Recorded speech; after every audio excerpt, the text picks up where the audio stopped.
Imagine ruling the European coastlines with an axe before lunch, just to find out your entire lifestyle went completely obsolete by dinner time. We think the Viking Age ended because they ran out of courage, but the truth is, they ran out of adaptability.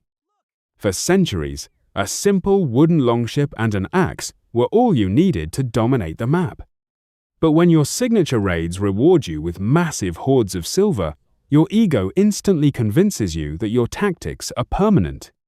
You stop looking at structural shifts across the sea, and you start believing the rest of the world will never learn how to defend itself. This is the exact moment the historical ego trap snaps shut, turning legendary raiders into completely stationary targets. They blew their battle horns louder than ever, completely convinced that intimidation alone would carry the day.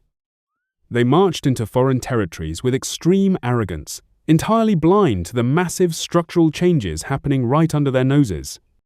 When you believe you're an unbeatable warrior class, you treat high-stakes geopolitical strategy like a predictable walk in the woods. They relied entirely on their old fearsome reputation, forgetting that a reputation won't stop a volley of arrows from a fortified wall. Suddenly, Europe started building stone castles, and the Vikings found themselves looking at defense systems they couldn't just smash through. The moment the old hit-and-run tactics stopped working, the legendary raiders responded with absolute, pure denial. They realized their window of easy targets was shrinking incredibly fast, and the pressure began to make them sweat. They kept using their classic shield walls, leaving themselves completely exposed to heavy cavalry charges they had never trained for. Trying to run an old-school raiding economy against professional standing armies is a logistical nightmare. The local rulers stopped paying protection money, and the old chiefs treated the resistance like a personal insult. They got so tangled up in internal tribal blood feuds at home that they couldn't unite to face the real external threats. They tried to keep their crumbling influence alive with sheer brute force instead of modernizing their political structure. When an expedition completely failed, the prideful chiefs immediately blamed the weather or bad luck, never their own predictability. Without a unified, centralized leadership, their decentralized raiding parties spun in circles while their territory shrank. The old terror of the North Sea quickly evaporated, leaving them staring at empty treasuries and broken networks. They held onto their outdated expansion plans until their rivals pushed them all the way back to the Feuds. They ended up fighting desperate internal wars against themselves, entirely blinded by their past glorious reputation. The rise of powerful, centralized European kingdoms acted like a brick wall that the old raiders ran directly into. Explaining your legendary battlefield heritage to a wooden toy won't change the fact that the world has moved on. They tried to break out of the tightening geopolitical cage, only to find themselves completely trapped by their own rigid culture. They overanalyzed tiny coastal trade details, desperately looking for any small excuse to keep the old ways alive. You can't sweep a massive, continent-wide evolution in warfare under a rug and pretend your axe is still supreme. The legendary hype of the unstoppable Northmen completely deflated, leaving them facing the quiet reality of stagnation.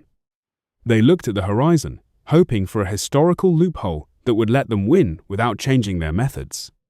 Refusing to acknowledge that the rules of the game had completely changed turned their strength into total irrelevance. Having to ask for diplomatic truces was a brutal reality check for a culture that built its identity on never asking permission. Continuing to launch high-risk maritime expeditions without a modern supply chain always ends in absolute disaster. The universe eventually delivers a giant historical reality check to any group that assumes they are immune to progress. Blaming external shifts won't fix the fundamental flaw of relying on an economy that requires your neighbors to stay weak. They carried a heavy burden of bad, emotion-driven decisions until the entire system completely ripped open. You cannot solve a massive structural shift in global civilization with a tiny temporary fix.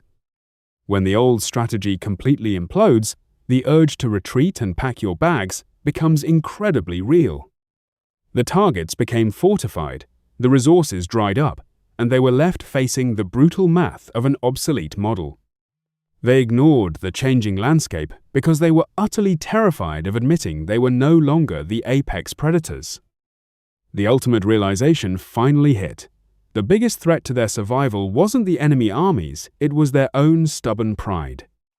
Trying to look fierce while losing your entire historical momentum is the classic hallmark of peak ego failure. Looking for shortcuts to maintain your status is a guaranteed way to get completely trapped by reality. They had incredible navigation skills but were completely blocked by a massive wall of their own cultural arrogance. To survive the changing times, they eventually had to erase the myth of their own permanent superiority. A storm of bad consequences hovers the exact second you assume you don't need to adapt to your competition. They expected the world to yield based purely on their name, but history doesn't care about past legends. Taking off the heavy helmet of outdated arrogance is the single most liberating thing an elite class can do. They threw out the overcomplicated, pride-driven raiding systems and began building realistic, modern trade alliances. They dropped the entitlement, accepted the new reality, and realized the greatest legends are the ones humble enough to adapt.